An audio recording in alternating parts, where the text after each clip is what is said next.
আর রহমানির রহিম।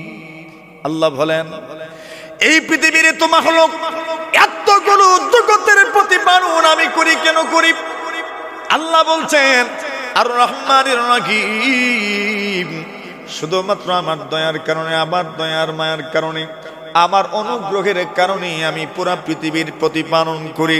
এই পৃথিবীর সব মাখলুকের রক্ষণাবেক্ষণ আমি করি। সব মাখলুকের রিজিকের জিম্মাদারও আমি আল্লাহ। সব মানুষের বাতাসের জিম্মাদারও আমি আল্লাহ। সকল মাখলুকের উদ্দেই আমি আল্লাহ তাআলা। সকল মাখলুকের আসমান আমি আল্লাহ তাআলাই দানকারী। আমি আল্লাহ তাআলাই তাদেরকে আসমান দিলাম। আমি আল্লাহ তাআলাই তাদেরকে জমিন দিলাম। আমি আল্লাহ তাআলাই তাদেরকে সূর্য দিলাম। আমি আল্লাহ তাআলাই তাদেরকে চন্দ্র দিলাম।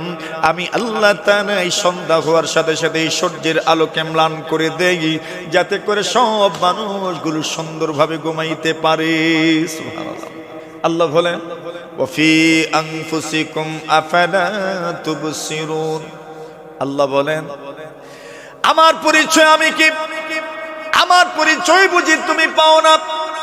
আল্লাহ বলছেন ওয়াফি আনফুসিকুম, তোমার মধ্যে আমার পরিচয় আছে। আফালা তুবসিরুন, তুমি কি দেখো না? তোমরা কি দেখো না? তোমাদের মধ্যে আল্লাহর পরিচয় আছে। শুধু শুধু এই আলম নয়, তুমি নিজে একটা আলম, আমি নিজেও একটা আলম।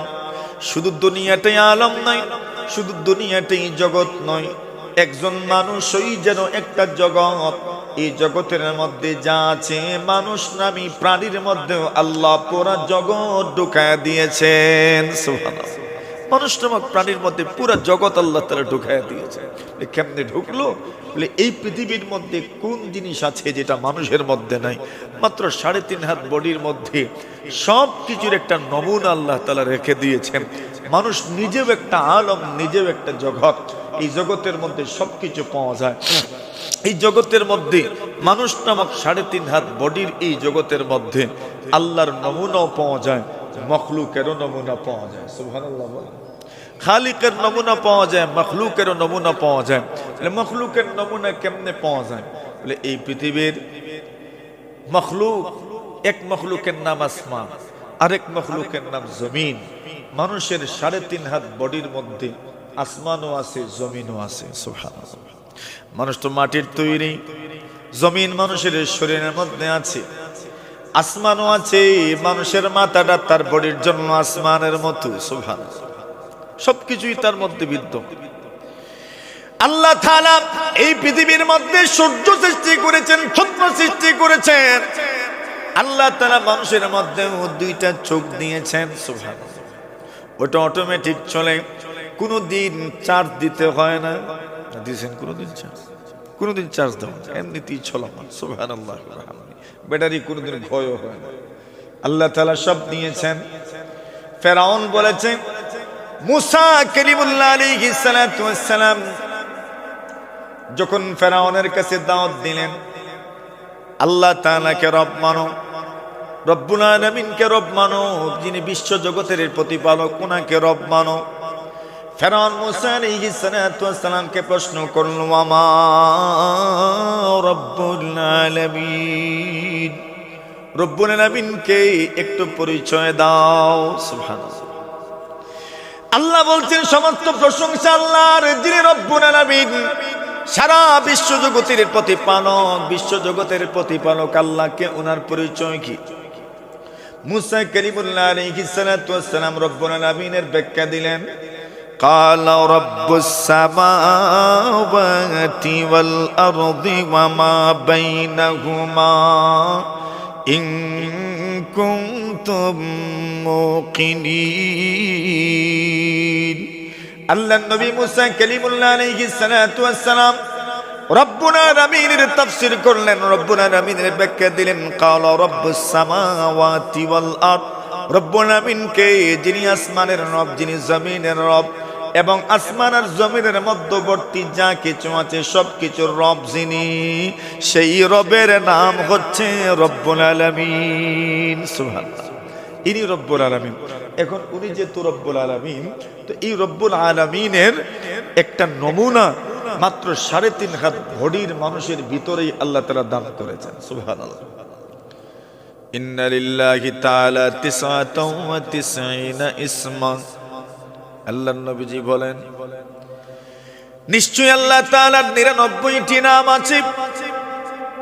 মান আহসাহা দাখালাল জান্নাহ, নবীজি বলেন আল্লাহ তাআলার ওই 99টি নাম কোন মানুষ যদি আল্লাহর 99টি নাম মুখস্থ করতে পারে, অথবা এই হাদিসের অর্থ হলো কোন মানুষ যদি আল্লাহ তাআলার 99টি নামের দাবি মতো আমল করতে পারেন, আল্লাহর হাবিব বলেন দাখালাল জান্নাহ, আল্লাহর 99টি নাম মুখস্থ করার কারণে, আল্লাহ তাআলার 99টি নামের দাবি মতো আমল করার কারণে ওই মানুষ মহান আল্লাহ তাআলার জান্নাতের মেহমান হয়ে যাবে। 99টি নাম আছে আল্লাহ তাআলা, সেই 99টি নামের মধ্যে এখানে প্রথম যে নাম উল্লেখ করা হয়েছে সে নাম হচ্ছে আল্লাহ। আলহামদুলিল্লাহ, সমস্ত প্রশংসা আল্লাহ তাআলার। আল্লাহর শব্দ, আল্লাহর নামটাই আল্লাহর সবচেয়ে গুরুত্বপূর্ণ নাম। এটাকে অনেকে ইসমে আজম বলেছেন, বড় নাম। এরপরে আল্লাহ তাআলার নাম উল্লেখ করা হচ্ছে রব্বুল আলামিন, সমস্ত জগতের প্রতিপালক। রব্বুল আলামিন, রব একমাত্র আল্লাহ তাআলা। রব শব্দের অর্থ কি? উলামায়ে কেরাম বলেন রবের অর্থ হলো যিনি ভালোবাসার সাথে দুনিয়ার সব জিনিসকে সৃষ্টি করেছেন, যেটাকে যেভাবে সৃষ্টি করার দরকার সেভাবে সৃষ্টি করেছেন, যার মধ্যে যেরকম সৌন্দর্য দেওয়ার দরকার উনি এর মধ্যে এই সৌন্দর্য দিয়েছেন। এমন ভাবে কোনো কিছুর সৃষ্টি করনেওয়ালা, এমন ভাবে কোনো কিছুকে বিন্যাস করনেওয়ালা, এমন ভাবে কোনো কিছুর মধ্যে সৌন্দর্য দেনেওয়ালা ওই মহান সত্তাকেই কিন্তু রব বলা হয়। সুবহানাল্লাহ। রব মানে শুধু লালন পালনকারী নয়, শুধু পালন কর্তা নয়, যে জিনিস যেভাবে সৃষ্টি করা দরকার সেটাকে এইভাবে সৃষ্টি করা, যে জিনিস যেভাবে সজ্জিত করা দরকার সেভাবে সেটাকে সজ্জিত করা, যে জিনিসের মধ্যে যে পরিমাণ পাওয়ার দেওয়া দরকার সে পরিমাণ পাওয়ার দেওয়া, সেই মহান সত্তাকে কি বলা হয়? রব বলা হয়। যেমন আল্লাহ তাআলা রবের পরিচয় দিয়েছেন সাব্বিহিসমা রাব্বিকাল আলা, আপনি পবিত্রতা বর্ণনা করেন এমন সত্তার নাম যে সত্তা হচ্ছেন সুউচ্চ এবং মহান। সাব্বিহিসমা রাব্বিকাল আলা আল্লাযী খালাকা ফাসাওয়া, যিনি সৃষ্টি করেছেন, ফাসাওয়া এবং বিন্যস্ত করেছেন সুন্দরভাবে, এটাকে বিন্যাস দিয়েছেন। আল্লাযী কাদ্দারা ফাগাদা, যিনি প্রত্যেকটা জিনিসের একটা সীমা নির্ধারণ করেছেন। ফাহাদা, এবং উনি ওই জিনিসটাকে এই পৃথিবীর মধ্যে কিভাবে সঠিক পথে পরিচালিত হবে তার জন্য একটা পথ পদ্ধতি পন্থা আল্লাহ তাআলা ক্লিয়ার করেছেন। এমন এক সত্তাকে কিন্তু রব বলা হয়। সুবহানাল্লাহ। রব মানে কি? যিনি সৃষ্টি করেছেন, শুধু সৃষ্টি করেন নাই, সুন্দরভাবে সৃষ্টি করেছেন, যেটা যেভাবে হওয়া দরকার সেভাবেই সৃষ্টি করেছেন।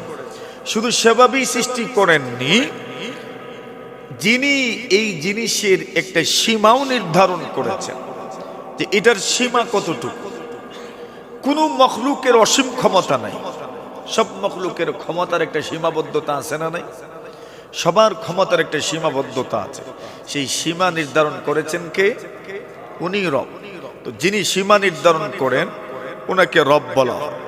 যিনি সৃষ্টি করেন এবং যেভাবে সৃষ্টি করা দরকার এভাবে সৃষ্টি করেন এবং এর মধ্যে পাওয়ার দেন, ক্ষমতা দেন এবং পাওয়ার আর ক্ষমতার সীমাও নির্ধারণ করে দেন, এমন সৃষ্টিকর্তাকে কি বলা হয়? রব বলা হয়। আল্লাহ রব বলছেন আলহামদুলিল্লাহি রাব্বিল আলামিন, যিনি বিশ্ব জগতের প্রতিপালক। এবার একটা প্রশ্ন রাখতে পারেন, সমস্ত প্রশংসা আল্লাহ তাআলার, এরপরে রব্বিল আলামিন সমস্ত বিশ্ব জগতের প্রতিপালক কেমন গুণের কথা আল্লাহ কেন উল্লেখ করলেন? এজন্য উল্লেখ করেছেন প্রশংসা বা কৃতজ্ঞতা তো নিয়ামতের বিনিময় হয়ে থাকে। যিনি বিশ্ব জগতের প্রতিপালন করেন, যিনি জগৎটাকে সুন্দর করে সৃষ্টি করেন, সুন্দর করে সজ্জিত করেন, সেই আল্লাহ তাআলার নিয়ামতের তো অভাব নাই। যে আল্লাহ তাআলার নিয়ামত প্রতিটি মুহূর্তে কিন্তু আমরা ভোগ করছি। আল্লাহ তাআলা বলেন, যদি তুমি কোন নিয়ামতের বিনিময়ে আমার শুকরিয়া আদায় করতে চাও, যদি তুমি কোন নিয়ামতের বিনিময়ে আমার কৃতজ্ঞতা প্রকাশ করতে চাও, কোন নিয়ামতের বিনিময়ে যদি প্রশংসা করতে চাও, তবে তুমি একটু গভীরভাবে যদি চিন্তা করো, তাহলে দেখবা এই পৃথিবীর সব মাখলুকের উপর সবচেয়ে বেশি নিয়ামত যার আছে, সেই সত্তা হচ্ছেন মহান আল্লাহ সুবহানাল্লাহ।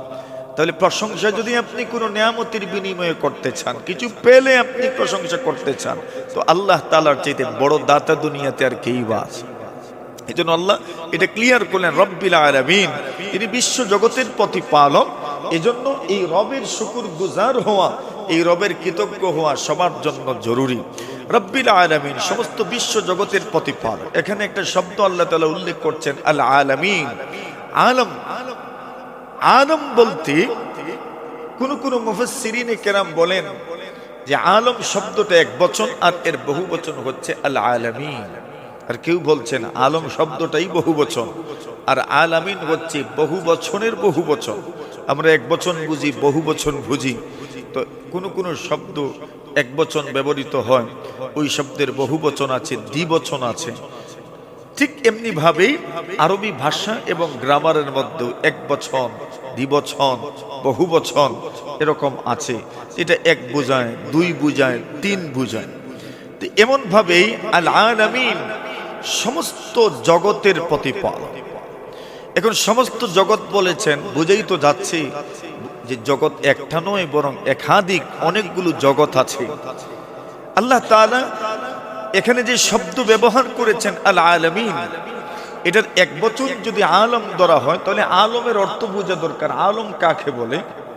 মুফাসসিরিনে কেরাম বলেন, সাহেবে কাশফ আল্লামা জামাখশরী রাহিমাহুল্লাহু তাআলা উল্লেখ করেন যে আল আলম বলতে মা ইউলামু বিহি, যার মাধ্যমে অজানা জিনিস জানা যায় তাকে আলম বলে। কি বলে?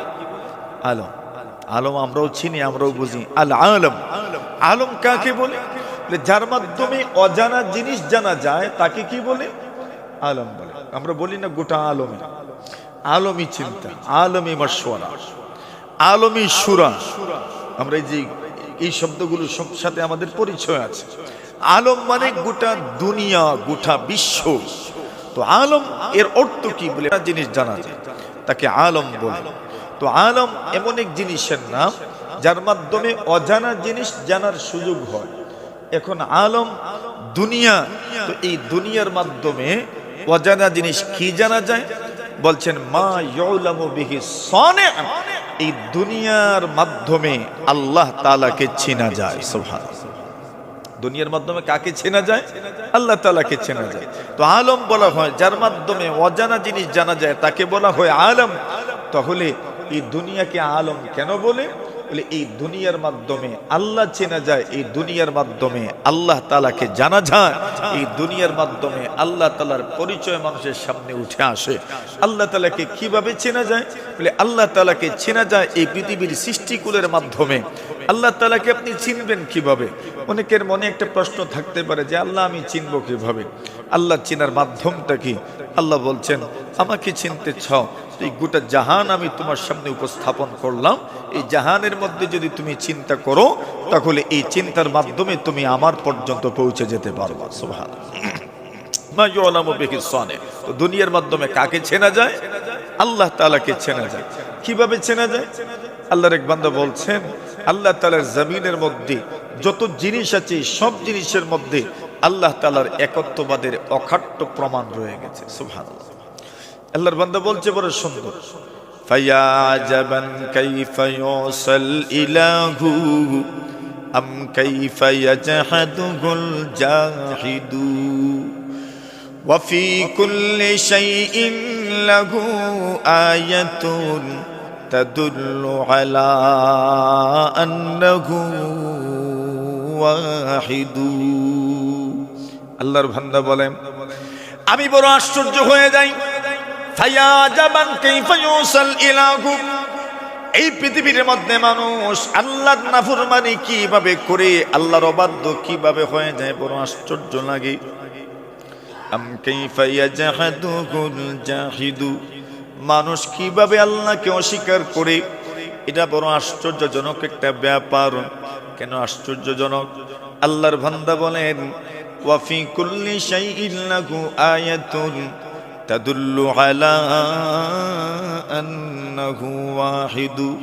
আল্লাহর বান্দা বলেন, এই পৃথিবীর প্রত্যেকটি জিনিসের মধ্যে এমন কিছু প্রমাণ রয়ে গেছে, যে প্রমাণের মাধ্যমে প্রমাণিত হয়ে যায় মহান আল্লাহ তাআলা শুধু আছেন নয়, বরং আছেন এবং একমাত্র উনি সর্বক্ষমতার অধিকারী। সুবহানাল্লাহ। তাহলে এই পৃথিবীর মাধ্যমে আল্লাহ তাআলাকে চেনা যায়। রব্বিল আলামিন, আলম কার নাম বলে, যার মাধ্যমে অজানা জিনিস জানা যায়। তো এই দুনিয়ার মাধ্যমে আমরা কোন অজানা জিনিসটা জানতে পারি? বলে আল্লাহ তাআলাকে আমরা জানতে পারি, আল্লাহ তাআলাকে আমরা চিনতে পারি এই দুনিয়ার মাধ্যমে। কিভাবে চেনা যায়? এর দুই একটা উদাহরণ পেশ করা যাক, তবে বুঝবেন আল্লাহ তাআলাকে কিভাবে চেনা যায়।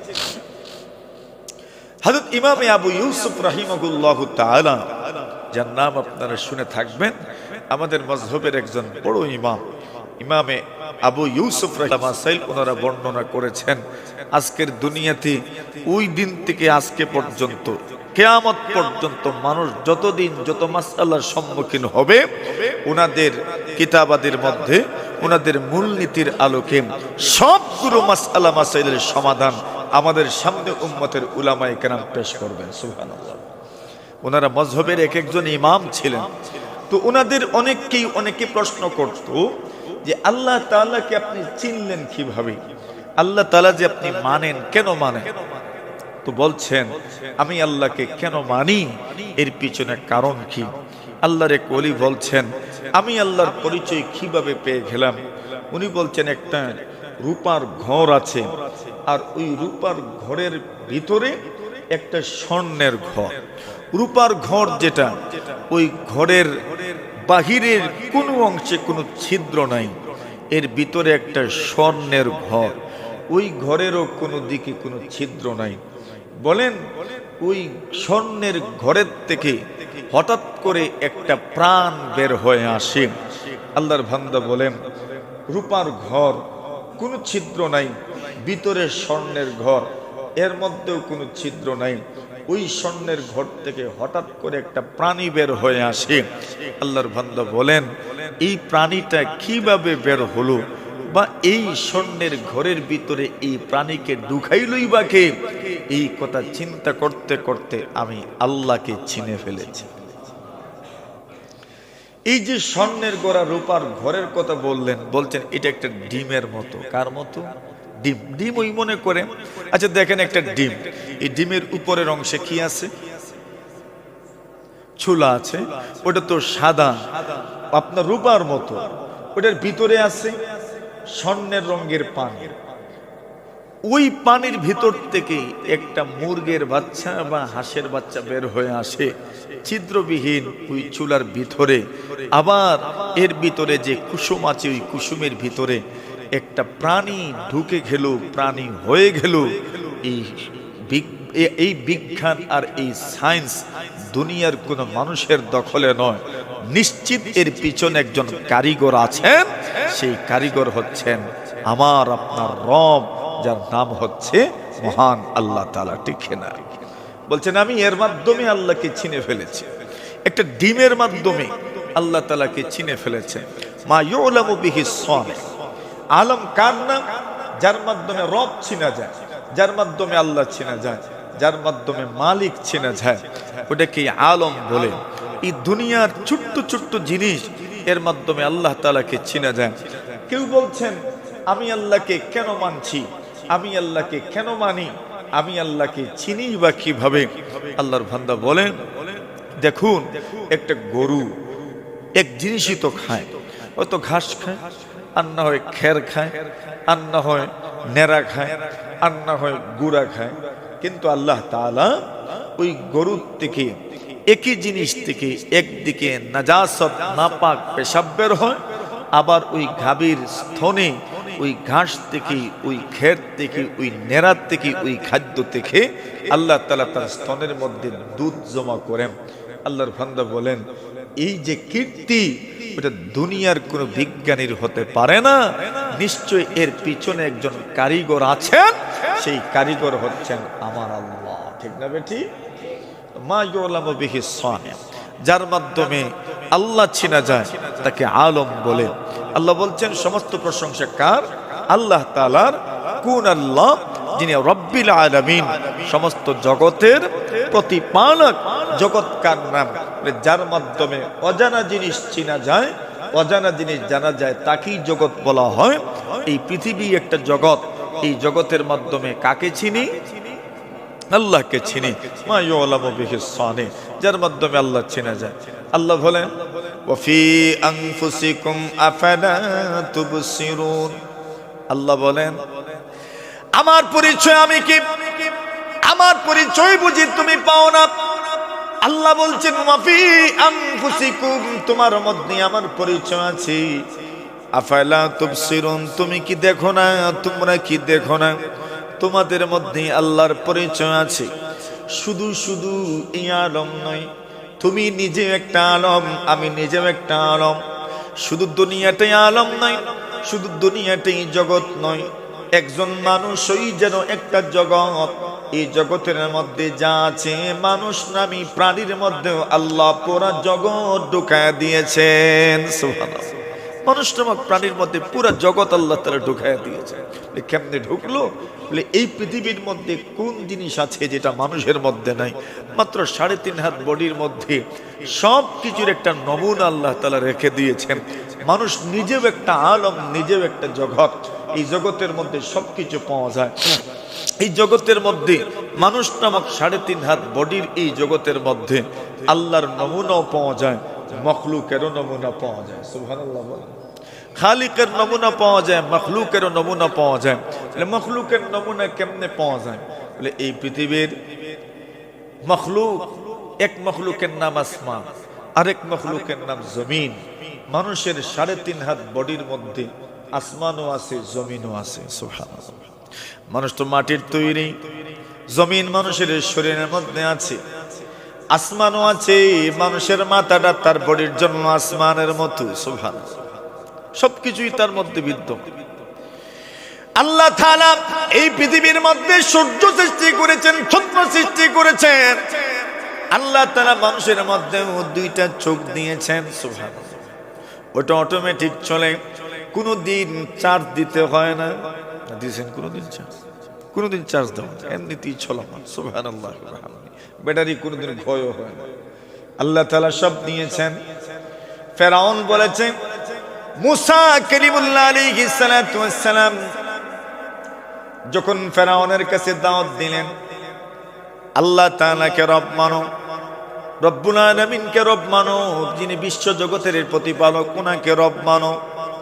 ফেরাউন মুসা আলাইহিস সালাতু ওয়াস সালামকে প্রশ্ন করল, আমা রব্বুল আলামিন, রব্বুল আলামিনকে একটু পরিচয় দাও। সুবহানাল্লাহ। আল্লাহ বলছেন সমস্ত প্রশংসা আল্লাহর, যিনি রব্বুল আলামিন, সারা বিশ্ব জগতের প্রতিপালক। বিশ্ব জগতের প্রতিপালক আল্লাহকে, ওনার পরিচয় কি? মুসা কালিমুল্লাহ আলাইহিস সালাতু ওয়াস সালাম রব্বুল আলামিনের ব্যাখ্যা দিলেন। ক্বালা রাব্বুস সামাওয়াতি ওয়াল আরদি ওয়া মা বাইনাহুমা ইন কুনতুম মুকিনিন। আল্লাহ নবী মুসা কালিমুল্লাহ আলাইহিস সালাতু ওয়াস সালাম রব্বুল আলামিনের তাফসীর করলেন, রব্বুল আলামিনের ব্যাখ্যা দিলেন। ক্বালা রাব্বুস সামাওয়াতি ওয়াল আরদ, রব্বুল আলামিনকে, যিনি আসমানের রব, যিনি জমিনের রব, এবং আসমান আর জমিনের মধ্যবর্তী যা কিছু আছে সবকিছুর রব যিনি, সেই রবের নাম হচ্ছে রব্বুল আলামিন। সুবহানাল্লাহ। ইনি রব্বুল আলামিন। এখন উনি যেহেতু রব্বুল আলামিন, তো এই রব্বুল আলামিনের একটা নমুনা মাত্র 3.5 হাত বডির মানুষের ভিতরেই আল্লাহ তাআলা দান করেছেন। সুবহানাল্লাহ। পুরো দুনিয়ার নমুনা মানুষের 3.5 হাত বডির ভিতরে আছে। এই জমিনের মধ্যে মাটি আছে, মানুষের শরীরও তো মাটির তৈরি। মানুষ যদি 1 দিন 2 দিন 3 দিন গোসল করে না, আর পুরো শরীর যদি শুটকুট দ্বারা আবৃত থাকে, তাহলে গোসলে গেলে একটু ঢলা দিলেই কালো কালো ময়লা বের হয়। আচ্ছা, ময়লা তো বাহির থেকে তার শরীরে ঢোকার কোনো সুযোগই ছিল না, তাহলে এই ময়লা বের হলো কোথা থেকে?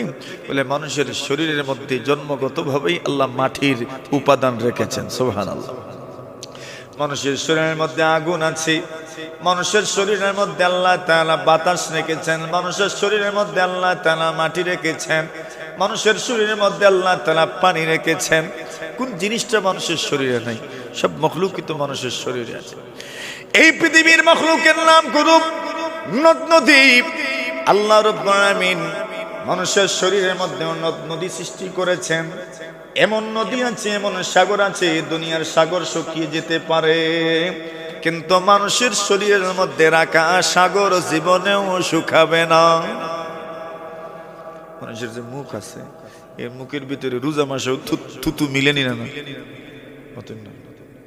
কোনো পানি টানি তো পান করে, এরপরেও থু করলে থুতু আয়নি, কেমনে আসে? এটা এমন একটা সাগর, যে সাগর কখনো শুকায় না।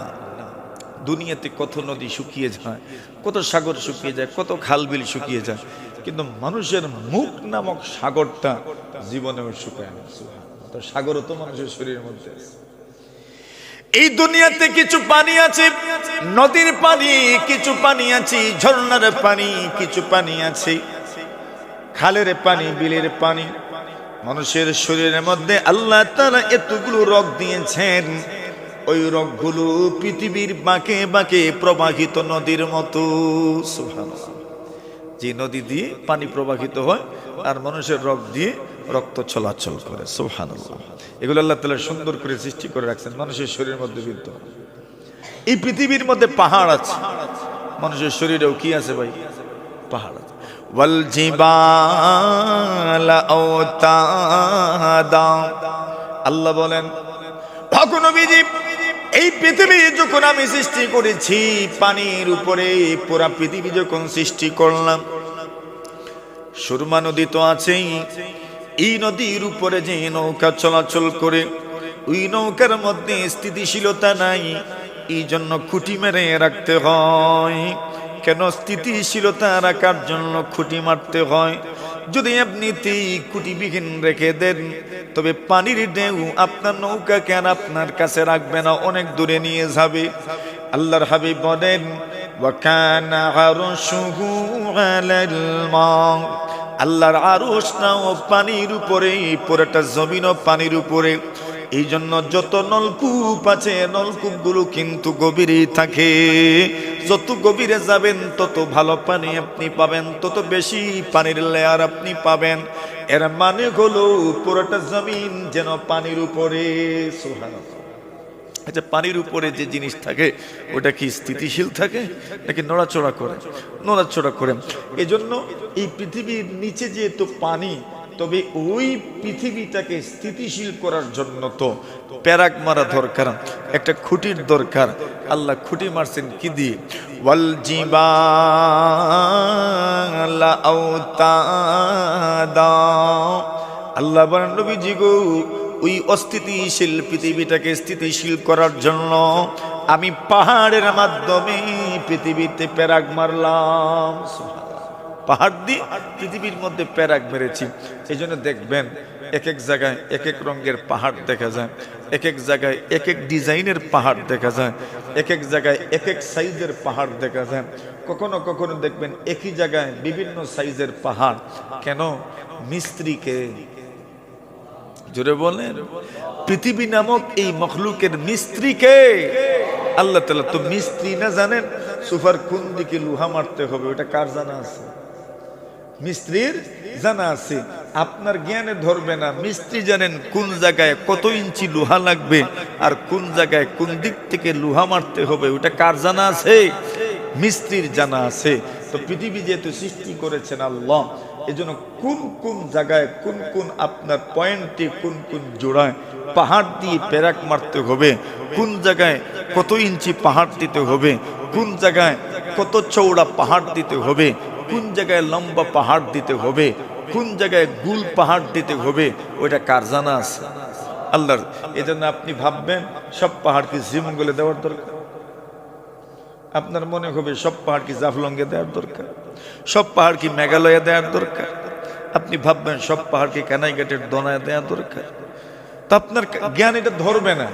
কিন্তু যিনি জমিন সৃষ্টি করেছেন উনি না জানেন কোন জায়গায় জয়েন্ট, কোন জায়গায় আপনার পাহাড় দিতে হবে, কোন জায়গায় আপনার ফেরাক মারতে হবে, এটা কার জানা আছে? আল্লাহর জানা আছে। এই জন্য দেখা যায় এই দুনিয়াতে কত রকমের পাহাড় আল্লাহ তাআলা সৃষ্টি করেছেন, এক এক জায়গায় এক এক রকমের পাহাড়। তো মানুষও তো এমন এক সিস্টেম, যে সৃষ্টির মধ্যেও লড়া ছড়ার ক্ষমতা তো ছিল, কিন্তু কোনো কাজ করার মতো ক্ষমতা আল্লাহ ওই শরীরের মধ্যে প্রথমে দেন নাই। এই শরীর ছিল শুধু গোশতের টুকরা। আচ্ছা, গোশতের টুকরা দেখছেন তো, ওটা শুধু নড়াচড়া করে, সোজা করে দাঁড়াইতেও পারে না। হাড্ডি যদি না থাকে তাহলে গোশত সোজা হয়ে দাঁড়ায় না। গোশত তো এদিক সেদিক শুধু ঘোরাঘুরি করে, এদিক সেদিক যাওয়া আসা করে, এক জায়গায় স্থিতিশীল থাকতে পারে না। আপনার আমার শরীরেও তো আল্লাহ তাআলা শুধু গোশত বানায় রাখছেন। এরপর ওই শরীরকে কাজে লাগানোর জন্য আল্লাহ তাআলা এই শরীরের মধ্যে হাড্ডি দিলেন। এখন হাড্ডি দেওয়ার কারণে এই আঙ্গুল তোলা যায়, মতন না আপনারা, এই আঙ্গুল উঠেনি। এখন যদি গোশত থাকতো শুধু, তো কেমনে উঠেছে? এখন তো এই আঙ্গুল দিয়ে এমনি দিতেও পারেন, কারণ চিমটাও দিতে পারেন। যদি হাড্ডি থাকতো না, তো চিমটা কেমনে দিতে আসলেন? আল্লাহ তাআলা হাড্ডি দিচ্ছে কেন? যাতে করে এই গোশতের মধ্যে স্থিতিশীলতা আসে। তো পৃথিবীর স্থিতিশীলতার জন্য পাহাড়, আর মানুষের শরীরে গোশতের স্থিতিশীলতার জন্য আল্লাহ তাআলা হাড্ডি সৃষ্টি করেছেন। ফাকাসাউনাল ইযাবা লাহমা। এবার প্রশ্ন থাকতে পারে, তো হাড্ডি এমনি থাকলেই তো চলতে, বলেন না? হাড্ডির উপরে আল্লাহ তাআলা গোশত দিয়ে রাখছেন, যাতে করে মাঝে মধ্যে ঠেস ঠুস লাগলে গোশতের উপর দিয়ে যাইতো। দেখেন না, যেখান দিয়ে বসতে হয় ওই জায়গাতে হাড্ডি নাই। ওইখানে যদি হাড্ডি থাকতো তো বসতেন কেমনে বলেন? আল্লাহ তাআলা কোন জায়গায় দিতে হবে এটা আল্লাহ জানেন। এই জন্য ওই জায়গাতে হাড্ডি টাড্ডি দেন, তো বসাই তো মুশকিল ছিল। দেখছেন নি ওই জায়গাতে গোশত বেশি, আর সামনের দিকে হাড্ডি বেশি। যখন অন্ধকার রাত্রে বাড়িতে হাঁটেন, তখন সামনের হাড্ডিটা যখন আপনার পালঙ্গে লাগে, কেমন লাগে? আরে জান বারোয় মানে। এজন্য বিজ্ঞজনরা বলেন অন্ধকার রাত্রে হাঁটতে হলে পিছন দিকে হাঁটো। কোন দিকে? পিছন দিকে। তো মাঝে মধ্যে পালঙ্গে লাগলে কোন জায়গা লাগবে? গোশত লাগবে, তেমন কষ্ট হবে না। তো দেখেন আল্লাহ তাআলা হাড্ডি সৃষ্টি করেছেন কেন? যাতে করে এই হাড্ডির মাধ্যমে মানুষের শরীরের মধ্যে স্থিতিশীলতা আসে। এই পাহাড়গুলো একদম চুলা পাহাড় না, ওই পাহাড়ের মধ্যে আল্লাহ তাআলা অনেক খনিজ সম্পদ আল্লাহ তাআলা রাখছেন। সুবহানাল্লাহ। কোনো জায়গায় উপরে বালু রাখছেন, কোনোটায় পাথর রাখছেন, কোনোটায় বিভিন্ন মাখলুক আল্লাহ তাআলা গাছ রেখেছেন, গৃহ আপনার বিভিন্ন গাছ, তরু লতা পাতা কত কিছু যে রাখছেন, এর উপরে দিয়ে রাখছেন, যাতে করে মানুষ এর মাধ্যমে উপকৃত হতে পারে। এই দুনিয়াতে মানুষের শরীরে হাড্ডিগুলো সব সমান না। কোনোটা লম্বা হাড্ডি, কোনোটা ছোট হাড্ডি, কোনোটা সোজা, কোনোটা বাঁকা, কত জাতের হাড় মানুষের শরীরে আছে। পাহাড়ের যত প্রকার আছে, মানুষের শরীরে হাড্ডির মধ্যে আল্লাহ এতগুলো প্রকার রাখছে। মানে এই দুনিয়ার পাহাড়ের নমুনা মানুষের শরীরের মধ্যে বিদ্যমান। এই দুনিয়াতে কত রঙের পানি আছে, সব পানি মানুষের শরীরের মধ্যে আছে। দুনিয়ার কিছু পানি আছে তিতা পানি, কিছু পানি মিঠা পানি, কিছু পানি আছে লবণাক্ত পানি, কিছু পানি আছে বড় মিষ্টি পানি। মানুষের শরীরে আল্লাহ মিষ্টি পানি রেখেছেন, মুখের তুতু মিঠা পানি, এই জন্য জীবনেও মুখে তিতা লাগে না, মিঠা পানি। আবার অলকমে যে পানি আছে ওই পানি হইল তিতা পানি। সুবহানাল্লাহ, তিতা পানিও আসেনি, তিতা পানি আছে। ওই তিতা পানিটাই মানুষের রুচি বাড়ায়। আল্লাহ এমন কাজে রাখছে। আল্লাহর এই জমিনের মধ্যে লবণাক্ত পানিও আছে, আপনার চোখের পানি লবণাক্ত পানি। মাঝে মধ্যে দোয়াতে যখন কান্না আসে অথবা কারো মৃত্যুতে যখন কান্না আসে, চোখের পানি গড়িয়ে গড়িয়ে যখন মুখে আসে, কেমন লাগে? মিঠা না নুনটা? নুনটা পানি। তো নুনটা পানিও মানুষের শরীরে আছে। তো সাগরের পানি তো নুনটাও থাকে। তো কি নাই আপনার শরীরের মধ্যে?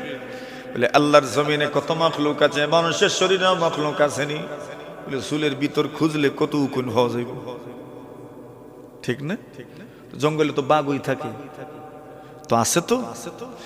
শুধু জঙ্গলে না, ডাক্তারেরা বলেন মানুষের শরীরের ভিতরে রক্ত চলাচলের জন্য, রক্ত চলাচল সক্রিয় রাখার জন্য বিভিন্ন মাখলুক আল্লাহ রেখেছেন।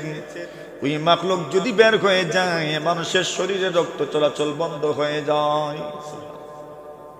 কত মাখলুক আল্লাহ মানুষের শরীর দিয়ে রাখছে। কি নাই? এই জমিনের কিছু পানি গরম পানি, কিছু ঠান্ডা পানি। মানুষের শরীরে তো সব পানি আছে না? নাই? গরম পানিও আছে নি? গরম পানি আছে, পাক পানিও আছে, না পাক পানিও আছে, সব আছে। আল্লাহর জমিনে বাতাস আছে, মানুষের শরীরে বাতাস নেই। ফু দেয় মানুষ, বাতাস ইট বাহির করে। জমিনের বাতাস কোথাও ঠান্ডা বাতাস, কোথাও গরম বাতাস। বলে আপনার মুখের ভিতরেই সব ক্যারিশমা। ফু দিবেন, ঠান্ডা বাতাস বের হবে, হা করবেন, গরম বাতাস বের হবে। সুবহানাল্লাহ। কি নাই আপনার শরীর? এই জমিনে যা আছে সব আপনার শরীরের মধ্যে বিদ্যমান। তো মানুষ নিজে এক আলম। আলহামদুলিল্লাহি রাব্বিল আলামিন। সমস্ত প্রশংসা আল্লাহ, আল্লাহকে, যিনি রব্বুল আলামিন, পুরো জগতের প্রতিপালক, সারা জগতের প্রতিপালক। মানুষ নিজেই একটা জগৎ। জগৎ কার নাম? মা ইউলামু বিহি, যার মাধ্যমে অজানা জিনিস জানা যায় তাকে আলম বলে।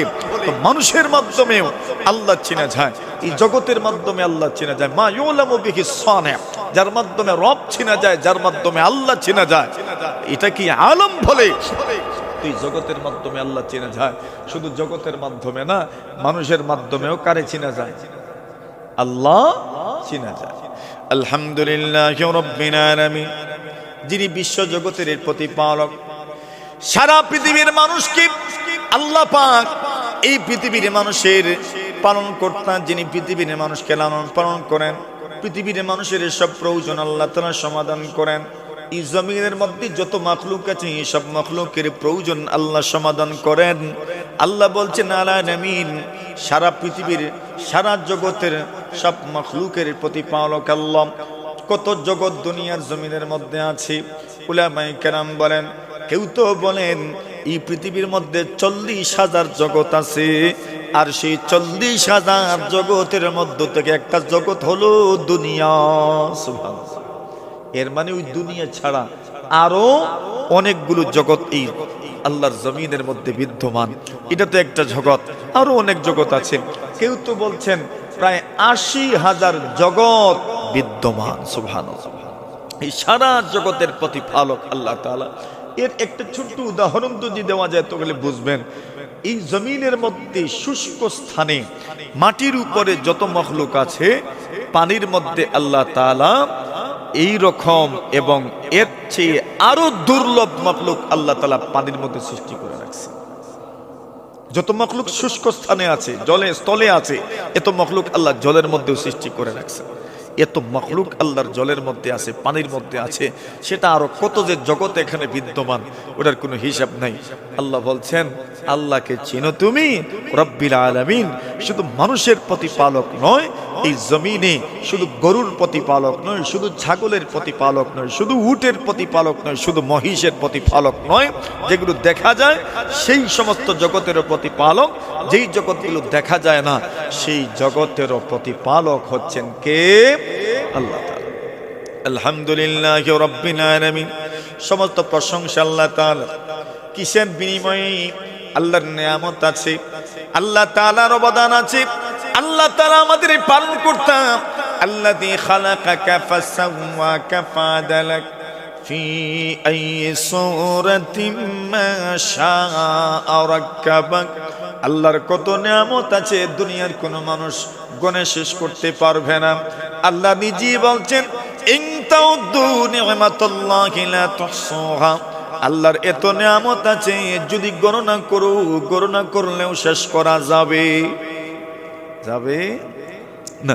আচ্ছা, এতগুলো নিয়ামত কেমনে শেষ করবেন? আচ্ছা, কিছু নিয়ামতের কথা ভুলি। আল্লাহ তাআলার কিছু নিয়ামত তো এমন আছে যে নিয়ামত সার্বজনীন, যে নিয়ামত কি সার্বজনীন। এখানে আল্লাহ তাআলা কোনো ধরনের কমতি রাখেন নাই।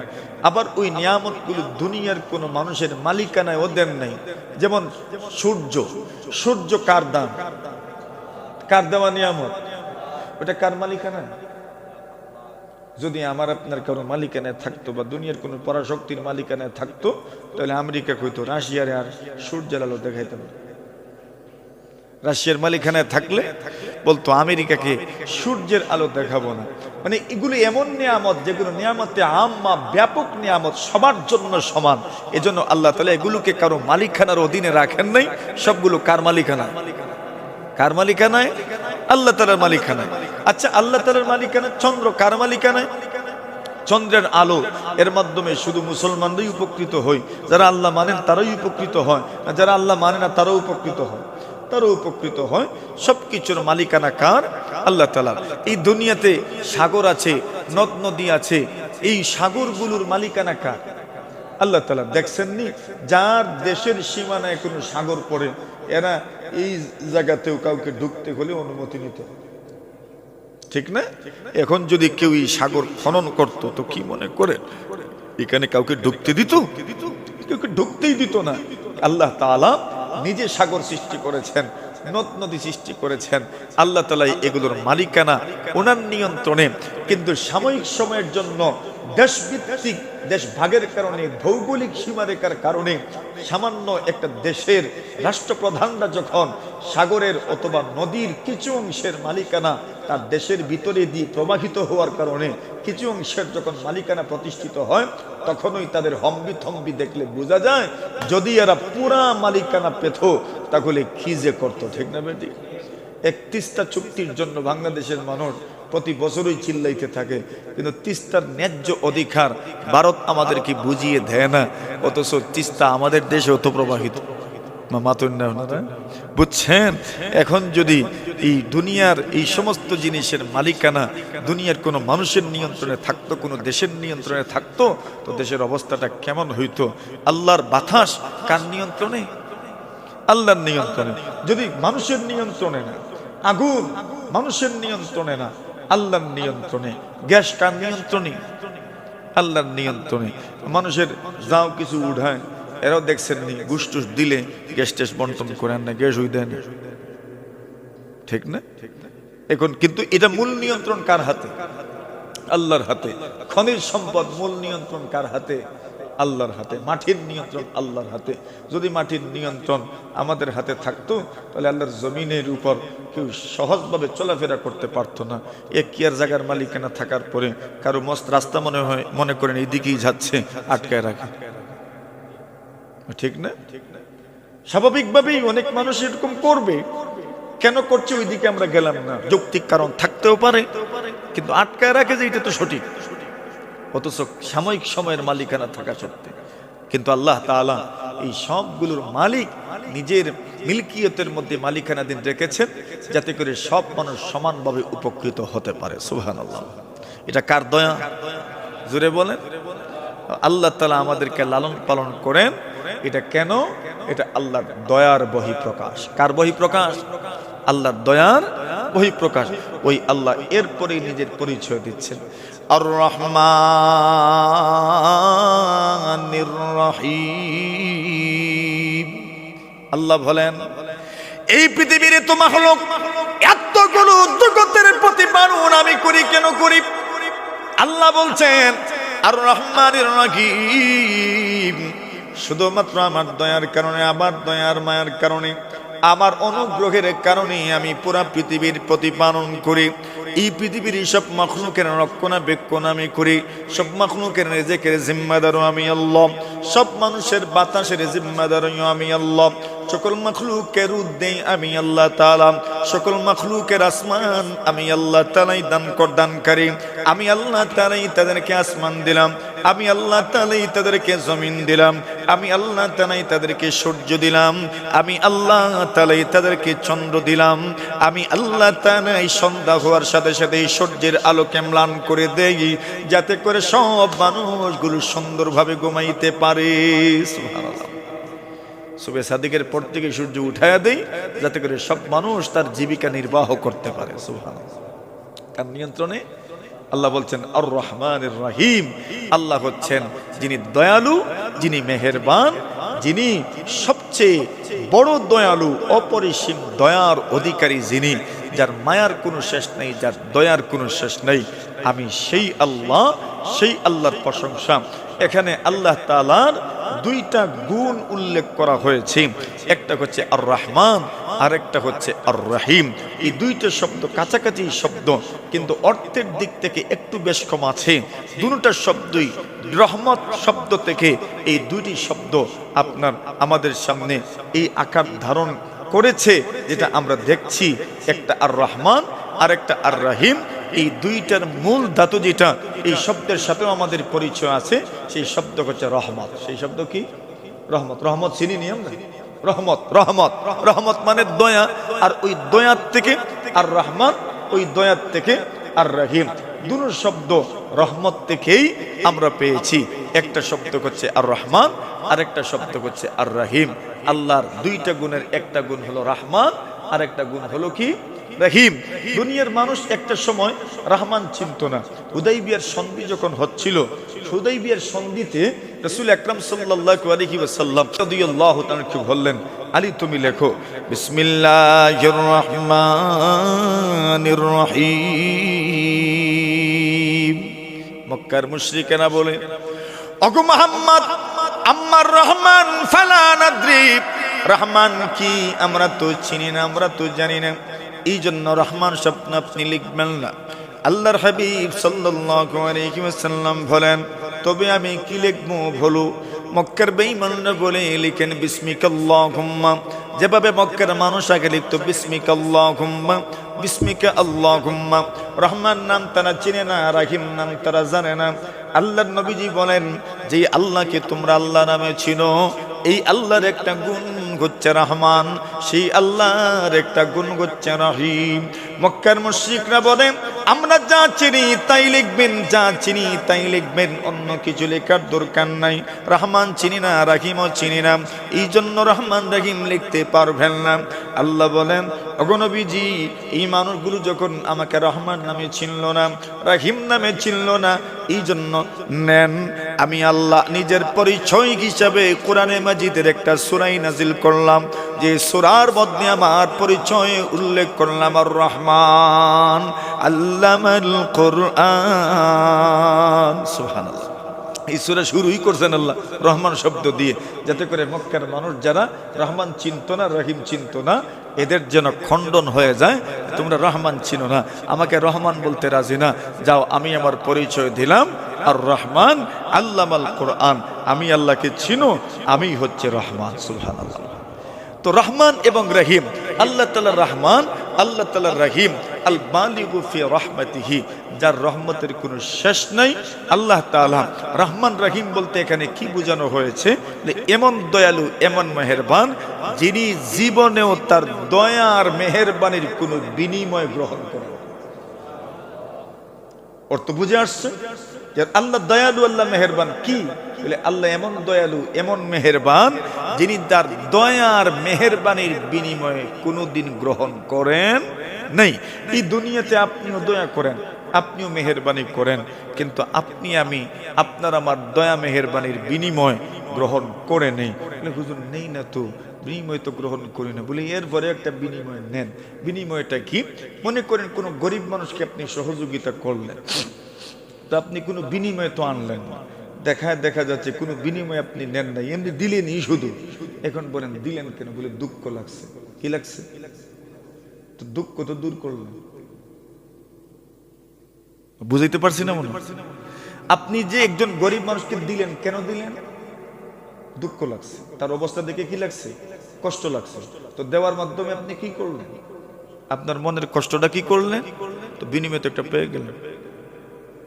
কিন্তু আল্লাহ তাআলা এতটুকু বিনিময় গ্রহণ করেন না। আর রহমানির রহিম, যিনি দয়ালু, যিনি মেহেরবান, বলে যার দয়ার মেহেরবানির কোনো বিনিময় উনি গ্রহণ করেন না। আপনি আমি আপনার আমার দয়া বিনিময়ের, দয়া এবং অনুগ্রহের বিনিময়ে কোনো না কোনো ভাবে গ্রহণ করে নেই। কিন্তু আল্লাহ, মনে করেন একজন মানুষ রাস্তাতে হঠাৎ করে পড়ে গেল, আপনি তাকে ধরে হাসপাতালে নিয়ে গেলেন, নিশ্চিতভাবে আপনি অনেক সওয়াবের অধিকারী হবেন। কেন? আপনি এই আমলের কোনো বিনিময় নেন নাই। কিন্তু একটা বিনিময় এর ভিতরে হয়েই গেছে, যে স্বজাতি যখন কষ্টে দিনাতিপাত করছে, স্বজাতি যখন কষ্টের মধ্যে পতিত হয়ে গেল, স্বজাতি নিজের মতো একটা মানুষ যখন সে কষ্ট করছে, এটা দেখে নিজের মনকে আপনি প্রবোধ দিতে পারেন নাই। তো মনের যে এই দুঃখ, এই জাল, এই কষ্ট, এই আপনি দূর করছেন, এটাও কিন্তু একটা বিনিময়। কিন্তু আল্লাহ তাআলা এই পরিমাণ বিনিময় গ্রহণ করেন না। সুবহানাল্লাহ। কেন? আল্লাহর মতো তো কেউ নাই, আল্লাহর মতো তো কেউ নেই। তো আল্লাহ তাআলা দয়ালু, আল্লাহ তাআলা মেহেরবান। আল্লাহর দয়া কি পরিমাণ! হাদিস শরীফের মধ্যে আসে, রাসূল করিম সাল্লাল্লাহু আলাইহি ওয়াসাল্লাম বলেন, ইন্নাল্লাহা খালাকার রাহমাতা ইয়াওমা খালাকাহা মিআতা রাহমান। নবী আকরাম সাল্লাল্লাহু আলাইহি ওয়াসাল্লাম বলেন, আল্লাহ পাক যেদিন রহমত সৃষ্টি করেছেন, দয়া সৃষ্টি করেছেন, সেই দিন আল্লাহ তাআলা 100 ভাগ রহমত আর দয়া সৃষ্টি করেছেন। সুবহানাল্লাহ। কত ভাগ? 100 ভাগ। এই 100 ভাগের মধ্য থেকে নবী আকরাম সাল্লাল্লাহু আলাইহি ওয়াসাল্লাম বলেন, আল্লাহ তাআলা যে 100 ভাগ রহমত আর দয়া সৃষ্টি করেছেন, সেই 100 ভাগ রহমত আর দয়ার মধ্য থেকে আল্লাহ তাআলা নিজের জন্য 99 ভাগ দয়ার রহমত বরাদ্দ করে রেখেছেন। আর সারা পৃথিবীর মখলুকের মধ্যে আল্লাহ তাআলা 100 ভাগ দয়ার মধ্য থেকে শুধু 1 ভাগ দয়া বন্টন করে দিয়েছেন। সুবহানাল্লাহ। এখন মানুষ, পশু, পাখি, যত কীট পতঙ্গ আছে, সবার মধ্যে ওই 1 ভাগ দয়ার খণ্ড খণ্ড খণ্ড খণ্ড, টুকরা টুকরা টুকরা টুকরা অংশ বিভিন্ন জাতি পাইছে। আর এক মানুষ জাতির মধ্যে আমিও একজন, হুজুর একজন, আপনিও একজন, আপনিও একজন।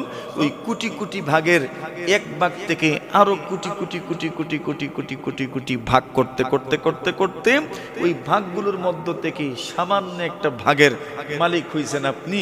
এখন দেখেন, আপনার ভিতরে যদি এই পরিমাণ দয়া হয়, তাহলে আল্লাহ নিজের জন্য বরাদ্দ রাখছেন কত ভাগ? 99 ভাগ। এবার বলেন ওই রবের দয়ার পরিমাণ কি? সুবহানাল্লাহ। নবীজি বলেন, ইন্নাল্লাহা খালাকার রাহমাতা ইয়াওমা খালাকাহা মিআতা রাহমা। আল্লাহ পাক যেদিন রহমত সৃষ্টি করেছেন, সেই দিন থেকে আল্লাহ তাআলা 100 ভাগ রহমত সৃষ্টি করেছেন। আল্লাহ তাআলা নিজের জন্য ফায়ুমসিকু ইনদাহু 99 রাহমান। আল্লাহ পাক নিজের মধ্যে 99 ভাগ রহমত বরাদ্দ রেখেছেন, এবং সারা পৃথিবীর মখলুকের মধ্যে আল্লাহ তাআলা 1 ভাগ রহমত বন্টন করেছেন। নবীজি বলেন, ওই 1 ভাগ রহমতের প্রভাবের কারণে চতুষ্পদ জন্তুগুলো তার সন্তানকে মহব্বত করে, মানুষ তার সন্তানকে মহব্বত করে, মানুষ তার বন্ধুর প্রতি সদয় হয়ে যায়, সহমর্মী হয়ে যায়, মানুষ তার ক্লাসমেট এবং মানুষ তার কলিগের ব্যাপারে সমবেদনা জ্ঞাপনকারী হয়ে যায়, দায়বদ্ধতার বেড়া জালে আবদ্ধ হয়ে যায়, একটা সমাজবদ্ধতার মধ্যে ঢুকে যায়। প্রত্যেকেই দায়বদ্ধতা বুঝে নেয়, প্রত্যেকেই অন্যের প্রতি দুর্বল হয়ে যায়। ওই 1 ভাগ রহমতের কোটি কোটি ভাগের 1 ভাগের মালিক হওয়ার কারণে আল্লাহ বলেন, জেনে রাখো বান্দা বান্দি, আমি আল্লাহ কিন্তু 99 ভাগ রহমতের মালিক। আমি যেই দিন রহমতের দরজা খুলে দিব, তুমি নিরাশ হয়ে যেও না, নিরাশ হয়ে যেও না, নিরাশ হয়ে যেও না। সারা পৃথিবীর সবগুলো মানুষকে যদি আমি দয়া করি, আমার রহমতের ভান্ডার থেকে সামান্য পরিমাণও কমবে না। আমার দয়া এই পরিমাণ। তো আল্লাহ বলছেন আর রহমান আর রাহিম। আল্লাহ তাআলা রহমান, আল্লাহ তাআলা দয়ালু। আল্লাহ তাআলা এই সারা জগতের প্রতিপালন কেন করছেন? আল্লাহর দয়ার কারণে, আল্লাহর মায়ার কারণে, আল্লাহর রহমতের কারণে সারা দুনিয়ার মাখলুকের প্রতিপালন করছেন, যার কারণেই আল্লাহ তাআলা এই দুনিয়াতে হিন্দু মুসলিম আল্লাহকে মানে না মানে আস্তিক নাস্তিক নির্বিশেষে সকলকে আল্লাহ তাআলা এই দুনিয়াতে রিজেকের ব্যবস্থা করে দিয়েছেন। আর রহমানির রহিম, নবী আকরাম সাল্লাল্লাহু আলাইহি ওয়াসাল্লাম বলেন, ইন্নাল্লাহা কাতাবা কিতাবান, আল্লাহ পাক পৃথিবী যখন সৃষ্টি করলেন, লাম্মা কাদাল্লাহুল খালক, আল্লাহ যখন পুরো পৃথিবী সৃষ্টি করে ফেললেন, কাতাবা কিতাবান ইনদাহু ফাওকাল আরশ, আল্লাহ তাআলা একটা কিতাব রচনা করলেন, লিখলেন। এই কিতাব দুনিয়ার কোন নবী রাসূলকে আল্লাহ দেন নাই, দুনিয়ার কোন নবী রাসূলের কাছে আল্লাহ এই কিতাব প্রেরণ করেন নাই। ওই কিতাবটা শুধু শুধু আল্লাহর কাছে লেখা আছে, দুনিয়ার কোন নবী রাসূলকে আল্লাহ ওই কিতাব পাঠান নাই। সেই কিতাবের মধ্যে একটা বাক্য লেখা আছে, ইন্না রাহমাতি সাবাকাত গাযাবি। আল্লাহর হাবিব বলেন, আল্লাহ তাআলা ওই কিতাবের মধ্যে লিখে রেখেছেন, আমার রহমত, আমার দয়া, আমার গুসা আর ক্রোধ আর রাগের চাইতে 1000 গুণ বেশি। ইন্না রাহমাতি সাবাকাত গাযাবি, আমার গুসা, আমার ক্রোধ, আমার রাগ আমার রহমতের চেয়ে অনেক কম, আমার গুসা, আমার রাগ এর চাইতে আমার দয়া 1000 গুণ বেশি। আল্লাহ বলছেন আর রহমান আর রহিম, আল্লাহ দয়ালু, আল্লাহ মেহেরবান। আর রহমান আর রহিম, আর রহমান এমন এক গুণবাচক আল্লাহর নাম যে শব্দ অন্যান্য মাখলুকের ব্যাপারে ব্যবহৃত হয় না। রাহিম যদিও অন্যান্য মাখলুকের ব্যাপারে, নবীজির ক্ষেত্রে রাহিম শব্দ ব্যবহৃত হয়েছে, কিন্তু রহমান শব্দ, আল্লাহ শব্দ যেমন আল্লাহ ছাড়া কারো ব্যাপারে ব্যবহার করা যায় না, রহমান শব্দ আল্লাহর সাথেই ব্যবহৃত হয়, সাধারণত অন্য কারোর সাথে রহমান শব্দ যুক্ত করা হয় না। আল্লাহ রহমান, আল্লাহ রাহিম। প্রশ্ন থাকতে পারে, এই দুইটা শব্দই যেহেতু একই অর্থ প্রদান করছে, তো দুই শব্দ এখানে উল্লেখ করার দরকার কি? শুধু বলে দিতেন আর রহমান, বাস হয়ে যেত। অথবা শুধু বলতেন আর রহিম, হয়ে যেত। কিন্তু না, আল্লাহ তাআলা আর রহমানও বলছেন আর রাহিমও বলছেন। বলছেন এই জন্য যে রহমানের মধ্যে দয়া রাহিমের তুলনায় আরো বেশি। মানে রহমান এই শব্দের মাধ্যমে দয়া বেশি বোঝানো হয়েছে, রাহিম শব্দের তুলনায় রহমান শব্দের মধ্যে দয়া বেশি। রহমান মানে এমন দয়া, অভার দয়া, এক্সট্রা দয়া, যে দয়ার কোনো শেষ নাই, রহমানের অর্থ। আর রাহিম অর্থ বেশি দয়া, কিন্তু বেশি বলতে যাকে দেওয়া হবে তার জন্য পরিমাণে বেশি। কি বলছি? যাকে দেওয়া হবে তার জন্য পরিমাণে বেশি। মনে করেন যে কোনো একটা জিনিস বন্টন করবে, এখন বন্টন করছেন, সকলকে দেওয়া হচ্ছে না। মনে করেন ত্রাণ দিবেন, মানে রমজানের ইফতারির প্যাকেট দিবেন, রমজানের ফুড প্যাক দিবেন, বা ঈদের উপহার দিবেন, তো কি সকলকে দিবেন? গরিবকে দিবেন? তো দিচ্ছেন, বেশি দিচ্ছেন, কিন্তু সকলকে তো দিচ্ছেন না। দিচ্ছেন তো নির্দিষ্ট একটা শ্রেণীর মানুষকে দিচ্ছেন, যাদেরকে দিচ্ছেন দেওয়ার মতোই দিচ্ছেন, অনেক বেশি দিচ্ছেন, তো এটাও বেশি, কিন্তু সকলকে তো দিচ্ছেন না, তো এই দিক থেকে কম। রহমান হচ্ছে এমন দয়ালু যার দয়া সবাই পায়, আস্তিকরাও পায়, নাস্তিকরাও পায়, মুশরিকরাও পায়, মুমিনরাও পায়। এটা হচ্ছে রহমান। আর রাহিম মানে যার দয়া শুধু শুধু মুমিনরা পায়। যার দয়া শুধু কে পাবে? মুমিনরা পাবে। তো আল্লাহ দুটো শব্দ উল্লেখ করছেন, আর রহমানির রহিম, তিনি দয়ালু, বেশি দয়ালু। রহমানের অর্থ বেশি দয়ালু, রাহিমের অর্থ বেশি দয়ালু। তাকে রহমানের অর্থ বেশি দয়ালু মানে কি? রহমানের অর্থ বেশি দয়ালু সংখ্যার দিক থেকে বেশি, রাহিম কোন দিক থেকে বেশি? কোয়ালিটির দিক থেকে বেশি। যাকে দেয়া হবে তাকে দেওয়ার মতো দেয়া। সুবহানাল্লাহ। মানে মুমিনকে দেয়া হবে, মুমিনকে আল্লাহ দয়া করবেন, দয়া করার মতো করবেন। আর যে পাবে না সে পাবে না। রহমান মানে দুনিয়াতে কে? দুনিয়াতে সবাই পায়, বেঈমানরাও পায়, ইমানদাররাও পায়, সবাই আল্লাহর দয়া পেতে থাকে। আল্লাহ কাউকে মাহরুম করেন না, নিরাশ করেন না। সুবহানাল্লাহ। প্রশ্ন থাকবে তো, তাহলে যেহেতু রহমানের মধ্যে দয়া বেশি, তাহলে বেশি বলার পরে কম বলার দরকার কি? বুঝছেন না? একজন বেশি বেশি বলার, আপনি বলেন উনি মুফতি সাহেব বলার পরে দেখুন তাই মৌলানা সাহেব, বুঝছেনি? মুফতি সাহেব তো বড় গুণ, এটা যখন আগে বলছেন তাহলে এরপরে না এর চেয়ে বড় গুণের কথা বলবেন। মুফতি সাহেব বলার পরে তাই না আলিমও, এই কথা বলার আর কোনো মানে হয় না। প্রশংসা যখন বড় শব্দ দিয়ে আগে করছে, এরপরে এর চেয়ে বড় শব্দ ব্যবহার করবে। মুফতি সাহেবের পরে বলবেন, হ্যাঁ শুধু মুফতি না, উনি একবারে আইনজ্ঞ, অর্থাৎ আইনের একবারে সংবিধান সম্পর্কে, আইন সম্পর্কে কোনটা কেন হয় এগুলো উনি জানেন, একদম হাকিম। ঠিক আছে, কিন্তু মুফতি সাহেব বলার পরে আলিম বলবেন না, আপনার কথা হয় নাই। কেন? আলিম বলছেন, উনি একজন আলেম, মৌলানা। খালি মৌলানা না রে বউ, মুফতিও তাই। ঠিক আছে, বুঝছেন আমার কথা? শুধু মৌলানা না, কিতা তাই মুফতিও। এবার প্রশংসা ঠিক আছে। আর প্রথম মুফতি সাহেব, এরপরে করে না খালি মুফতি না তাই মৌলানা, মৌলানা হইয়া মুফতি শুননি। তাহলে আল্লাহ রহমান, তো রহমানের মধ্যে তো দয়া বেশি, তাহলে এরপরে আর রহিম বলার দরকার কি? এভাবে বলার দরকার ছিল, আর রহিম আর রহমান, তাহলে বোঝা যেত রহিমের মধ্যে, রহিমের চাইতে তো রহমানে দয়া বেশি। প্রথমে কমের কথা উল্লেখ করলেন, এরপরে বেশির কথা উল্লেখ করলেন। কিন্তু আল্লাহ করছেন ঠিক এর উল্টা, আর রহমান আর রহিম। কেন করলেন এরকম? আমি শাস্ত্রীয় তাফসীর করব না, এখন করছিও না, মোটামুটি যেগুলো বুঝেন আপনারা সেগুলো বলছি। তো এই ক্ষেত্রেও আমি যেটা আপনারা সহজে বুঝবেন ওই কথাটাই বলবো। বাকি যেটা উলামায়ে কেরাম বলছেন, মুফাসসিরিনে কেরাম বলছেন যে আয়াতের শেষ মিলানোর জন্য এরকম, ওই ব্যাখ্যাতে আমি যাব না। সহজ যে কথাটা আপনাদেরকে বুঝাইতে চাই সেটা হচ্ছে, আর রহমান শব্দের রাব্বিল আলামিন, যিনি সারা দুনিয়ার সব জগতের প্রতিপালক, যিনি দয়ালু, যিনি মেহেরবান। মনে মনে প্রশ্ন থাকতে পারে, তাহলে আর চিন্তা কি? পরকালেও তো আমরা পার পেয়ে যাব। আল্লাহ যেহেতু দুনিয়াতেও আমাদেরকে বঞ্চিত করেন নাই, তো পরকালেও তো আমাদেরকে কি করবেন না, বঞ্চিত করবেন না। আল্লাহ বলছেন না, দুনিয়ার জন্য তো আল্লাহ রহমান সবাই পাবে, কিন্তু পরকালের জন্য আল্লাহ রাহিম সবাই পাবে না, মুমিনরাই পাবে। সুবহানাল্লাহ। পরকালে কারা পাবে? শুধু মুমিনরাই পাবে। দুনিয়াতে সবাই পাবে, কিন্তু পরকালে সবাই পাবে না। পরকালে শুধু কারা পাবে? মুমিনরাই পাবে। আল্লাহর দয়া শুধু মুমিনরাই পাবে।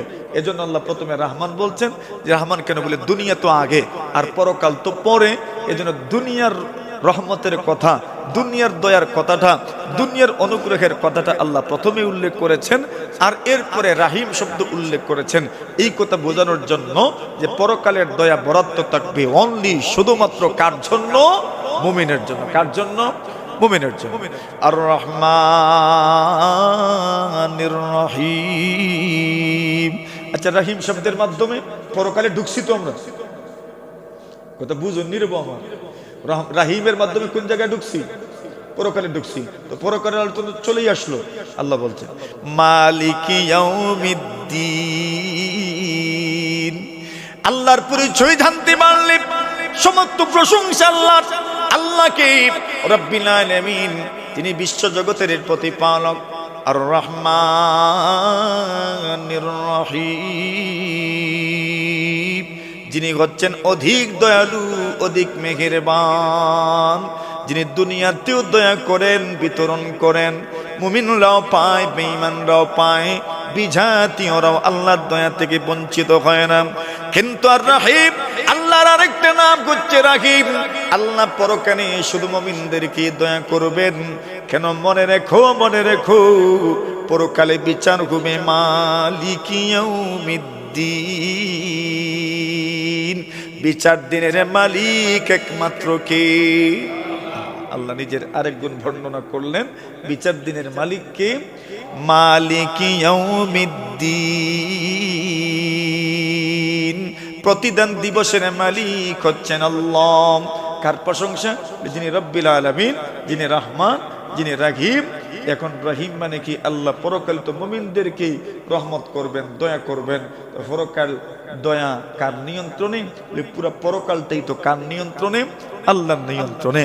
মালিক ইয়াউমিদ্দিন, যিনি ইয়াউমুল জাযা, প্রতিদান দিবসের মালিক, প্রতিদান দিবসের মালিক।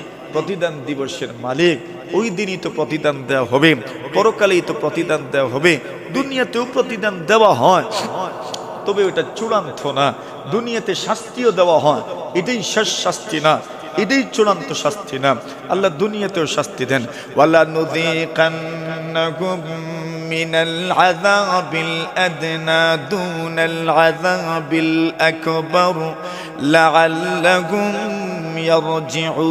ইয়ারজিউন। আল্লাহ বলেন, আমি আল্লাহ পরওয়ারদিগারে আলম তোমাদেরকে দুনিয়ার কিছু কিছু শাস্তি তোমাদেরকে আমি আল্লাহ দিয়ে থাকি। বড় শাস্তি দেই না, বড় শাস্তি দেই না, দুনিয়ার ছোট ছোট শাস্তি কেন দেই? আল্লাহ বলছেন লাআল্লাকুম ইয়ারজিউন, যেন সবাই আমার দিকে ফিরে আসে। সুবহানাল্লাহ, আমার দিকে ফিরে আসে। দেখেন না, মাঝে মাঝে আমরা কেউ যদি বিপদগামী হয়, প্রথমে তাকে কি দেই? সতর্ক করে দিই, খবরদার তোমার মতি গতি কিন্তু ভালো মনে হচ্ছে না, আমি কিন্তু তোমাকে অবজার্ভ করছি, মনিটরিং করছি, তোমাকে কিন্তু আমি খেয়াল করছি। বুঝার যা তো বুঝে ফেলে সহজভাবেই সে চলে আসে।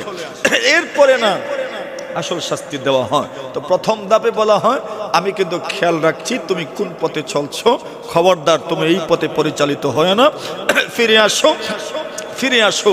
আল্লাহ ছোট ছোট শাস্তি দিয়ে এই কথাটাই আমাদেরকে বুঝাইতে চান, বান্দা তুমি ফিরে আসো, তুমি ফিরে আসো, গুনাহের মধ্যে পতিত হইও না। কিন্তু মূল বিচার হবে কোন দিন? কিয়ামতের দিন, হাসরের দিন, যেই দিনের নাম ইয়াউমুল জাযা, যেই দিনের নাম হচ্ছে প্রতিদান দিবস। সেই দিনের একচ্ছত্র মালিকানা কার? জোরে বলেন। আল্লাহ ওই দিন বলবেন, লিমানিল মুলকুল ইয়াউম, ওই দিনের মালিক কি? কেউ জবাব দিবে না, কেউ জবাব দিবে না। আল্লাহ নিজে বলবেন, লিল্লাহিল ওয়াহিদিল কাহ্হার, ওই দিনের একচ্ছত্র মালিকানা কার? আল্লাহ। দুনিয়ার মালিকানা তো মানুষেরও আছে, কোন মানুষ তো কোন জমিনের মালিক। আমরা তো দুনিয়াতে বিচার আচরণ করি, কিন্তু কিয়ামতের দিন বিচার কে করবেন? না আমরা করব? আমরা কোনো বিচার করতে পারবো না, শুধু বিচার করবেন কে? আল্লাহ। আল্লাহ বলছেন, ওয়ামা আদরাকা মা ইয়াউমুদ্দিন, সুম্মা মা আদরাকা মা ইয়াউমুদ্দিন, ইয়াউমা লা তামলিকু নাফসুন লিনাফসিন শাইআ ওয়াল আমরু ইয়াউমা ইযিল লিল্লাহ। আল্লাহ বলছেন, ওই দিন কোনো মানুষ কোনো মানুষের কোনো কাজে আসবে না। আল্লাহ বলছেন, হে রাসূল, আপনাকে পরকাল কে ছিনাবে? কোন জিনিস আপনাকে পরকাল ছিনাবে? আল্লাহ আবার প্রশ্ন করছেন, সুম্মা মা আদরাকা মা ইয়াউমুদ্দিন, আবারও বলছি, বলো দেখি তোমাকে পরকাল কে ছিনাবে? আল্লাহ বলছেন, কেউ তোমাকে পরকাল ছিনাতে পারবে না। পরকালের পরিচয় আমি দিচ্ছি, ইয়াউমা লা তামলিকু নাফসুন লিনাফসিন শাইআ, দুনিয়ার কেউ কারু সামান্য কিছুর ক্ষমতা রাখবে না। আল আমরু ইয়াউমা ইযিন লিল্লাহ, সম্পূর্ণ বিষয় ন্যস্ত থাকবে কার উপর? আল্লাহর উপর। লিমানিল মুলকুল ইয়াউম আইনাল মুতাকাব্বিরুন আইনাল জাব্বারুন আইনা মুলুকুল আরদ। আল্লাহ সেই দিন মানুষকে ডাকবেন আর জিজ্ঞাসা করবেন, কই রে ও দুনিয়ার অধিপতিরা, সমাজপতিরা, রাষ্ট্রনায়করা, প্রেসিডেন্টরা, প্রধানমন্ত্রীরা কোথায়? আসো না, আজকে আমি ঘোষণা করছি, লিমানিল মুলকুল ইয়াউম, আজকের দিনের রাজত্ব কার? এমনিতে তো দুনিয়ার রাজত্ব তো কার? আল্লাহ তাআলার রাজত্ব। বাকি দুনিয়াতে সাময়িক সময়ের জন্য তো আমিও কিছু জিনিসের মালিক, আপনিও তো কিছু জিনিসের মালিক, আপনিও একটুকু জমিনের মালিক, আপনিও একটা গাড়ির মালিক, আপনি মেম্বার অথবা কাউন্সিলর অথবা চেয়ারম্যান অথবা আপনি মেয়র অথবা আপনি এমপি, মন্ত্রী, উপজেলা অথবা জেলা, যে কোনো একটা সেক্টরে থাকার কারণে আপনার হাতেও তো কিছু ক্ষমতা আছে। তো দুনিয়াতে যদিও সম্পূর্ণ ক্ষমতা আল্লাহর, কিন্তু বাহ্যিক দৃষ্টিতে সাময়িক সময়ের জন্য, কিছু সময়ের জন্য হলেও তো ক্ষমতা মানুষের হাতেও কিছু না কিছু থাকে।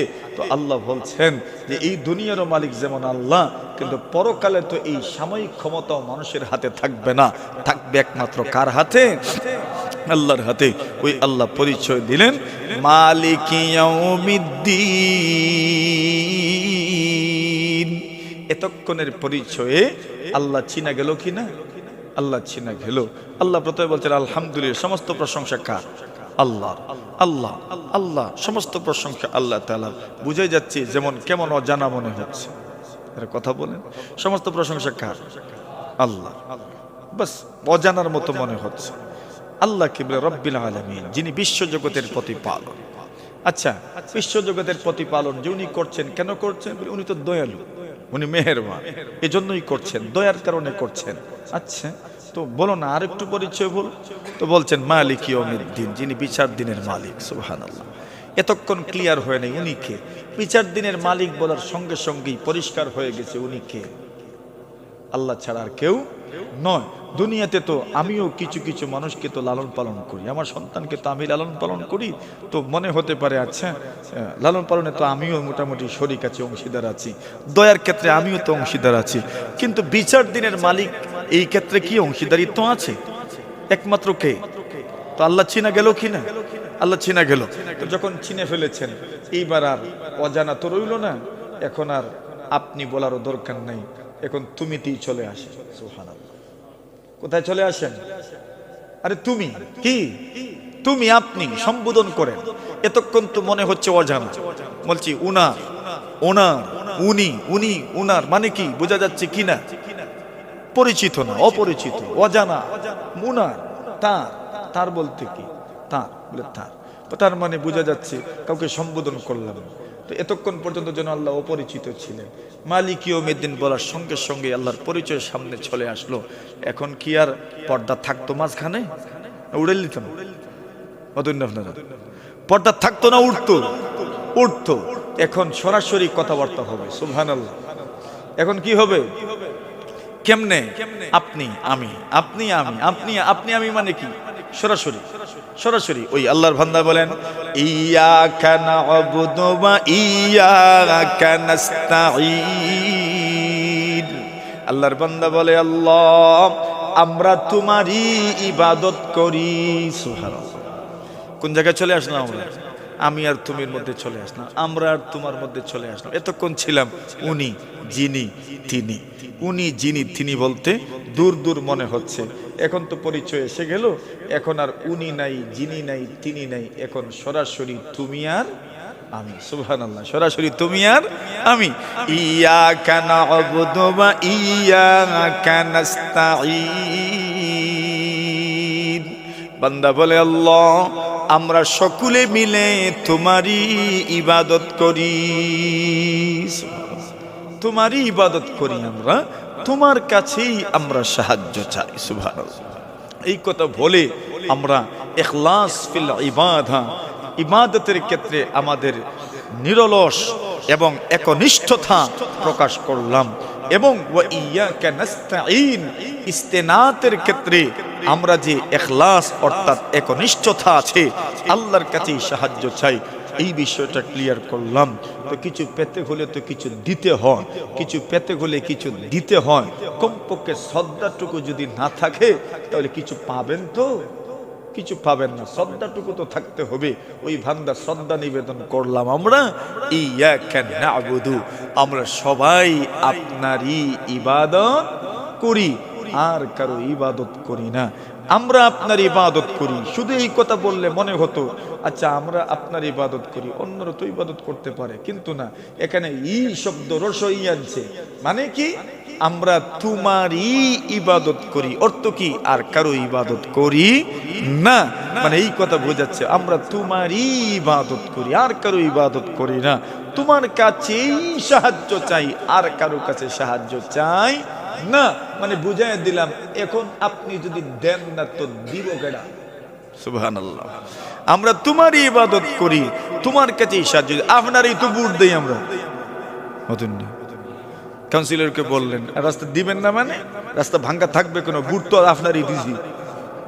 আরে কথা কন না। ইয়াকা না'বুদু ওয়া ইয়াকা নাস্তাঈন। আমরা তো অন্য কোনো লবিতে যাই না, অন্য কোনো লবিতে তো আমরা থাকি না। আমরা তো আপনারই ভোট দিই, আপনার কাছেই তো আমাদের দুঃখ দুর্দশা আপনার কাছেই তুলে ধরি। তো আপনি আমাদেরকে রাস্তা দিবেন না তো দিব কেডা? তো চাইতে হলে তো এভাবে চাইতে হয়।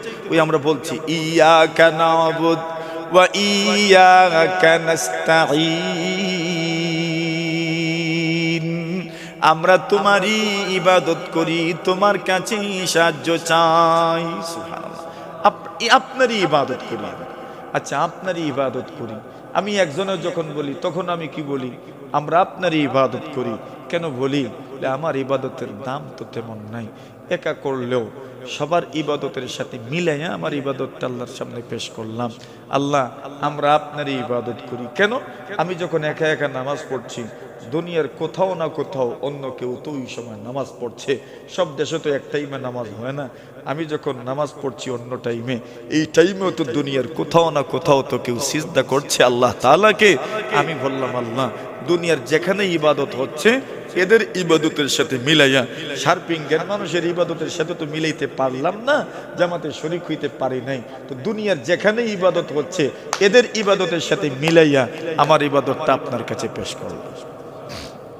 ওই বান্দা বলে, আমরা আপনার ইবাদত করি। এখন ইবাদত কেন করব? ইবাদতের মূল মাকসাদ কি? ইবাদতের অর্থ কি? সাহায্য কি চাইলাম আল্লাহর কাছে? আল্লাহর কাছে যে সাহায্য চাইলাম, দোয়া চাইলাম, দোয়াটা কি? দোয়া আসছে পরে, ইহদিনাস সিরাতাল মুস্তাকিম, সরল সহজ পথ আমাদেরকে দেখান। এই সরল পথের পরিচয় আমরা জানবো। আল্লাহ সহজ পথের পরিচয় কি দিয়েছেন, এবং সহজ পথের পরিচয় দুই দিক থেকে জানা হবে, ইতিবাচক দিক থেকে, নেতিবাচক দিক থেকে, পজিটিভ নেগেটিভ দুনো দিক থেকে আমরা সরল সহজ পথের কথা জানবো। এরপরে আগামীকাল শেষ মোনাজাত হবে, দোয়া হবে ইনশাআল্লাহুল আজিজ। আজকে এখানেই থাকলো। ইয়াকা না'বুদু ওয়া ইয়াকা নাস্তাঈন। আমরা সকলে মিলে আপনার ইবাদত করি, আপনার কাছে কি চাই? সাহায্য চাই। দুনিয়ার আর কারো কাছে সাহায্য চাওয়া যাবে না। সাহায্য চাইবে একমাত্র কার কাছে? আল্লাহর কাছে। হ্যাঁ, আমি উসিলা নিতে পারি। কিসের উসিলা নেওয়া যাবে সেই বিষয়টাও ফাঁক দিয়ে কালকে আলোচনা হবে ইনশাআল্লাহ। আজকের মতো এখানেই শেষ। ওয়া আখিরু দাওয়ানা আনিল হামদুলিল্লাহি রাব্বিল আলামিন।